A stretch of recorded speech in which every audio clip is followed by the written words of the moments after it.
நம்ம சேனல்ல பயோகிராஃபிலாம் பார்க்குறோம். அந்த வகையில் இன்னைக்கு யாரோட பயோகிராஃபின்ட்டு எல்லாரும் தம்பு வச்சு கெஸ் பண்ணியிருப்பீங்க. ஆமாங்க, சந்தியா ராகம் புவனேஸ்வரியை பற்றி தான் எல்லாரும் இந்த வீடியோவில் பார்க்க போகிறோம். இவங்களை பற்றி பார்க்கறதுக்கு முன்னாடி இது வரைக்கும் யாரெல்லாம் நம்ம சின்ன சமூகம் சேனலை சப்ஸ்கிரைப் பண்ணலையோ அவங்க எல்லாரும் மறக்காம சப்ஸ்கிரைப் பண்ணிட்டு பக்கத்தில் இருக்க பெல் ஐக்கானையும் மறக்காம ப்ரெஸ் பண்ணிடுங்க. சந்தியா ராகம் சீரியல் ரொம்ப ரொம்ப சூப்பராக போயிட்டு இருக்குன்னே சொல்லலாம். ஜீ தமிழில் இந்த சீரியலில் வர 2 பேருக்காகவே இந்த சீரியலை பார்த்துட்டு வராங்க. குறிப்பாக இந்த சீரியலில் புவனேஸ்வரி அப்படின்ற கேரக்டர் பண்ணுறவங்க ரீஎன்ட்ரி கொடுத்த மாதிரி தான் பழி வாங்குற வகையில் ஹீரோ ஹீரோயினுக்கு தொந்தரவு தர வகையில தான் இவங்களை இவங்க கூட பேர் பண்ணுன்ட்டு ஒரு சில விஷயங்கள்லாம் பண்ணிட்டு வராங்க. இந்த எல்லா சதியிலையும் சிக்கி தவிச்சு இதுல இருந்து எப்படி மீண்டு வர போறாங்க, இதுதான் கதைக்களமா இருக்கு. ஸோ ரொம்ப ரொம்ப இன்ட்ரெஸ்டிங்கா போயிட்டு இருக்கு. ஆடியன்ஸ் மத்தியில நல்ல வரவேற்பும் கிடைச்சிருக்கு. இந்த நிலையில புவனேஸ்வரி யாருப்பா, இவங்களை எங்கேயோ பார்த்த மாதிரி இருக்கே அப்படின்ட்டு நிறைய பேர் சர்ச் பண்ணி பார்த்துருப்பீங்க. அதே மாதிரி தான் நானும் பண்ணேன். அப்பதான் தெரிய வந்தது, அட இவங்க தான் அவங்க அப்படின்ற மாதிரி தாங்க தோணுச்சு. ஸோ புவனேஸ்வரியா வில்லத்தனம் மூலமா கலக்கிட்டு வர இவங்களுடைய ரியல் நேம் சோஃபியா மணிகண்டன் தான் இவங்களுடைய ரியல் நேம். மணிகண்டன் இவங்களுடைய கணவருங்க. இவங்களுடைய கணவரை நம்ம எல்லாருக்குமே தெரியும், பிக் பாஸ் சீசன் 6 மூலமா ரொம்பவே ஃபேமஸ் ஆயிட்டாரு. அது மட்டும் இல்லாம ஐஸ்வர்யா ராஜேஷோடைய அண்ணி தான் இவங்க. அவருடைய செல்ல அண்ணன் தான் இவங்களுடைய கணவர். இவங்க ஒரு டான்சர் அப்படின்னு சொல்லும் போது கண்டிப்பா எல்லாருக்குமே தெரியும். ஜோடி நம்பர் 1 சீசன் 4ல 2 பேருமே தனித்தனி பேர் கூட சேர்ந்து பெர்ஃபார்மன்ஸ் பண்ணாங்க. ஒரே டான்ஸ் கிளாஸ் அப்படின்றதுனால தான் 2 பேரும் ஒருத்தர் ஒன்னாவே சேர்ந்து டிராவல் பண்ணியிருக்காங்க. கிட்டத்தட்ட 5 மாசம் 2 பேரும் ஃப்ரெண்ட்ஷிப்போட தான் இருந்திருக்காங்க. அதுக்கப்புறம் தான் லவ்ல விழுந்திருக்காங்க. சோஃபியா பிறந்தது வளர்ந்தது இப்படி எல்லாமே இங்க சென்னை தாங்க. இவங்க மட்டும் இல்லாம இவங்களுடைய அக்கா தான் இவங்களுக்கு எல்லாமே அத சினிமா வரைக்கும் கேரி பண்ணி போயிருக்காங்கன்னு தான் சொல்ல முடியும். ஏன்னா 2 பேரும் சேர்ந்து ஒரே மூவில ஒரே சீன்ல எல்லாம் கூட நடிச்சிருக்காங்க. கண்டிப்பா அது எந்த படம் உங்களுக்கு ஞாபகம் இருந்தா அதை கமெண்ட் பாக்ஸ்ல கமெண்ட் பண்ணுங்க. தொடர்ந்து அந்த படத்தை இந்த வீடியோல பார்க்கலாம். சோஃபியாக்கு அக்கா ஷாலி மட்டும் இல்லாம அண்ணனும் இருக்காங்க.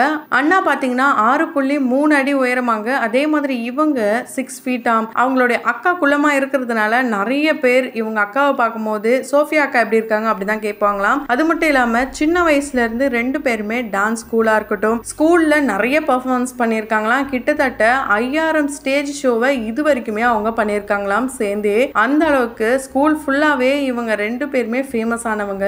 அது மட்டும் இல்லாம ஸ்கூல் படிக்கும் போதே இவங்க ஒரு படத்துல 2 பேரும் சேர்ந்து நடிச்சு ரொம்ப ஃபேமஸ் ஆயிட்டாங்கன்னு சொல்லலாம். அது எந்த படம் கண்டிப்பா இந்த டைமுக்கு கெஸ் பண்ணிருப்பீங்க. ஆமாங்க, அட்டகத்தி தான். இதுல திவ்யா அப்படின்ற கேரக்டர் பண்ணிருப்பாங்க சோஃபியா. ஒரு சில காமெடியான விஷயங்கள் இருந்தாலும் ஃபைனலா அவங்க கூட பேர் பண்ற மாதிரியான சீக்வன்ஸ் தான் வந்திருக்கும். இதே படத்துல இவங்களுடைய நாத்தனாரான ஐஸ்வர்யா ராஜேஷும் நடிச்சிருப்பாங்க. அது மட்டும் இல்லாம இவங்களுடைய கூட பிறந்த அக்கா தான் இவங்க கூடயும் நதியா அப்படின்ற ரோல் பண்ணிருப்பாங்க.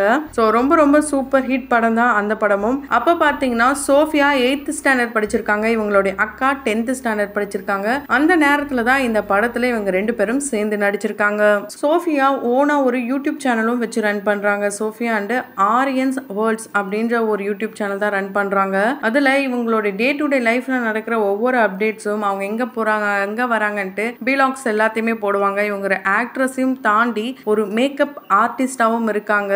ஸ்டார் பிளஷ் அப்படின்ட்டு இவங்க ஓனா ஒரு பிராண்ட்லாம் வச்சு ரன் பண்ணிட்டு இருக்காங்க. இவங்க ஒரு மாடல் அண்ட் ஆண்டர்பிரனராகவும் இருக்காங்க.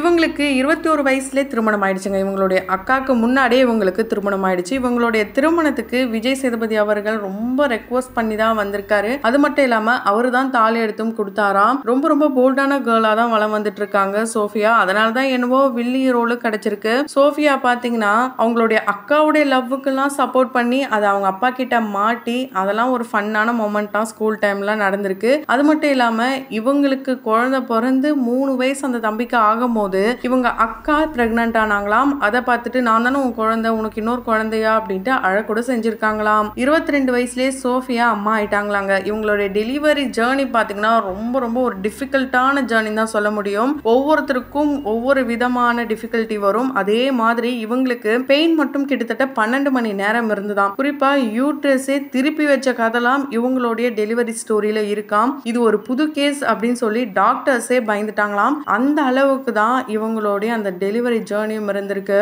இவங்களுடைய மேரேஜ்ல ஒரு இன்ட்ரெஸ்டிங்கான விஷயம் நடந்தது. அது என்னன்னு கேட்டீங்கன்னா தாலி காணாம போயிடுச்சாங்க. எங்கன்னு பார்க்கும் போது யாரும் பயப்படாதீங்க நானே பாத்துக்கிறேன்ட்டு ஐயர் தான் கடைசி நிமிஷத்துல ஒரு சில விஷயங்களை பண்ணி தாலியை ரெடி பண்ணி கொடுத்தாராம். அதே மாதிரி இவங்களுடைய திருமணத்துல சண்டைலாம் எதுவுமே நடக்கவே இல்லையாங்க. சண்டையே இல்லாம சுமூகமா தான் இவங்களுடைய திருமணம் 2 ஃபேமிலியோட சம்மதத்தோட நடந்திருக்கு. இவங்க 2 பேரும் பேரா மிஸ்டர் அண்ட் மிஸ்ஸஸ் சின்னத்திரையில பார்ட்டிசிபேட் பண்ணிருப்பாங்க. சீசன் 3ல தான் வந்திருப்பாங்க. அதுல பார்க்கும் போதே 2 பேரும் எப்ப பார்த்தாலும் சண்டை போடுவாங்க. ஒரு டாம் அண்ட் ஜெரி கப்பிள் தான் சொல்ல முடியும். நல்லா போயிட்டு இருந்தது. நிறைய இன்ட்ரெஸ்டிங்கான விஷயங்களா பண்ணிட்டே இருக்கும்போது சடனா ஷோ விட்டு குவிட் பண்ணிட்டாங்க. இவங்களுக்கு அந்த ஷோ மூலமா பேராவே நிறைய ஃபேன் ஃபாலோவர்ஸ் வந்தாங்க. அதனால என்ன நீங்க ஷோ விட்டுலாம் போயிட்டீங்க அப்படின்ட்டு கேள்வி மேல கேள்வி கேட்டுக்கிட்டே இருக்கும் போதுதான் இதுதான் ரீசன்ட் ரொம்ப நாளைக்கு அப்புறம் அவங்களோட இன்ஸ்டா பேஜ்ல போஸ்ட் பண்ணிருப்பாங்க. ஐ ஹேட் சம் மெடிக்கல் இஷ்யூ அப்படின்ட்டு அவங்களுக்கு மெடிக்கல் இஷ்யூ இருக்கிறத வெளிப்படையா சொல்லியிருப்பாங்க. கூடிய சீக்கிரம் வைல்ட் கார்டுல வந்து நாங்க கலக்குறோம் அதையும் மென்ஷன் பண்ணிருப்பாங்க. அதை தொடர்ந்து சூப்பர் மாம் அப்படின்ற ஷோல இவங்க அவங்களுடைய மகனான ஆரியன் கூட சேர்ந்து பெர்ஃபார்மன்ஸ் பண்ணிருப்பாங்க. அதுல பாத்தீங்கன்னா ஒரு சீக்ரெட் விஷயத்த அவங்க சொல்லியிருப்பாங்க. அம்மா கிட்ட காசு இல்லன்ட்டு பையன் அப்பா அத்தையை தேடி போறது எனக்கு ரொம்பவே மனசு வலிக்கும். ரொம்ப ரொம்ப கஷ்டப்பட்டேன். கதறி கதறி அழுதுருக்கேன் நிறைய நாட்கள். அப்பதான் நான் ஒரு முடிவு பண்ணேன். டெல்லிக்கு போயிட்டு ஒரு 1 month மேக்கப் கோர்ஸ் படிச்சேன். நான் இப்போ மேக்கப்ல நல்லா பண்ணுவேன் நினைக்கிறேன். கண்டிப்பா அடுத்த லெவலுக்கு நான் போவேன். என்னுடைய வேலட்ல இருந்தே நீ பணம் எடுத்து உனக்கு என்ன தேவையோ அதை செலவு பண்ணிக்கலாம். நீ சந்தோஷமா இருக்கணும். அம்மா கிட்ட பணம் இல்ல நீ என்னைக்குமே வருத்தப்படக்கூடாது. நான் எனக்கு சீரியல் வாய்ப்பு வந்தது, மூவிஸ் வந்தது. நான் ஏன் போல தெரியுமா? அம்மா உன்னை பார்த்துக்கணுன்ற ஒரே காரணத்தினால தான். உன்னை தூங்க வைக்கிறதா இருக்கட்டும், குளிக்க வைக்கிறதா இருக்கட்டும், சாப்பிட வைக்கிறதா இருக்கட்டும், எல்லாமே அம்மா மட்டும் தான் பண்ணணும். அதனால அம்மா உன்னை விட்டு எங்கேயுமே போக கூடாதுன்ற காரணத்தினால தான் நான் எங்கேயுமே போல. நீ அம்மாவை தப்பா நினைச்சுக்காத. அம்மா கண்டிப்பா உனக்காக நான் எல்லாமே பண்ணுவேன் அப்படின்னு சொல்லி ரொம்பவே கதறி கதறி அழுதுருப்பாங்க அந்த ஷோல. அந்த எபிசோட பார்க்கும்போது எல்லாருமே கண் கலங்கிட்டாங்க. அது மட்டும் இல்லாம அவங்களுடைய பையனை ஒரு நொடி கூட பிரிஞ்சதே இல்லையாம். அவருக்காக நம்ம சம்பாதிக்கணும்னு நினைச்சுதான் இவங்க 1 month தனியா டெல்லியில போய் கோர்ஸ் பண்ணதாகவும் அந்த ஷோல தான் சொல்லியிருப்பாங்க. ஸோ இப்போ இவங்க நல்லாவே சம்பாதிக்கிறாங்களாம். அது மட்டும் இல்லாம ரீசெண்ட் டைம்ல ஹாட்ஸ்பாட் அப்படின்ற ஒரு மூவியும் இவங்க பண்ணியிருக்காங்க. அது ஏ சர்டிஃபிகேட் வாங்கினதுனால அவங்களுடைய பையன் பார்க்க கூடாதுன்ட்டு அவங்க ரெஸ்ட்ரிக்ட் பண்ணியிருக்காங்களாம். அது மட்டும் இல்லாம அவங்களுக்கு நிறைய நெகட்டிவான கமெண்ட்ஸ்லாம் வருது. இந்த ஒரு மூவியால ஏன் இதெல்லாம் பண்ணக்கூடாது அப்படின்ற கேள்வியும் அவங்க கேட்டிருக்காங்க. கண்டிப்பா ஒரு அவேர்னஸ்க்காக தான் நாங்களாம் இதெல்லாம் நடிக்கிறோம். மற்றபடி எந்த ஒரு தப்பும் இல்லை. எனக்கு இது ஒரு நல்ல கான்செப்டா இருந்தது. அதனால தான் நடிச்சேன். கலையரசனுக்கு நான் பேர் பண்ற மாதிரியான மூவி தான் இது. கண்டிப்பா நான் அடுத்த கட்டத்துக்கு போறதுக்கு இது ஒரு நல்ல வாய்ப்பா இருக்கும் அப்படின்ட்டு இந்த மூவியை பத்தி அவங்க ஒரு பாசிட்டிவான ரிவ்யூ தான் கொடுத்திருக்காங்க. இவங்க லக்ஷ்மி அப்படின்ற ஒரு மூவிலையும் நடிச்சிருக்காங்க. பிரபுதேவா மாஸ்டருக்கு ஒரு நல்ல ஒரு அசிஸ்டண்டா நடிச்சிருப்பாங்க. இதே படத்துல ஐஸ்வர்யா ராஜேஷும் நடிச்சிருப்பாங்க. இந்த படத்திலும் ஒரு அம்மாக்கு மகனா நடிச்சிருப்பாங்க. டான்ஸ் டீச்சரா வந்திருப்பாங்க. ஐஸ்வர்யா ராஜேஷ் ஆரியன் இவங்க 2 பேருக்குள்ள இருக்க அந்த அன்பு பாத்தீங்கன்னா அளவு கடந்துதாங்க. ஷூட்டிங் இல்லாத சமயமா இருக்கட்டும், முடிச்சிட்டு வந்ததா இருக்கட்டும், அவன் சாப்பிட்டானா நான் சாப்பாடு ஊட்டுறேன் அப்படின்ட்டு அவங்க நடந்துகிட்டே சாப்பாடு ஊட்டுவாங்களாம். அந்த அளவுக்கு ரொம்ப ரொம்ப ஒரு அட்டாச்மெண்டோட அத்தை பாசம் இருக்காங்க. ஸோ ஒரு ஹாப்பி ஃபேமிலியா வளம் வந்துட்டு இருக்காங்க.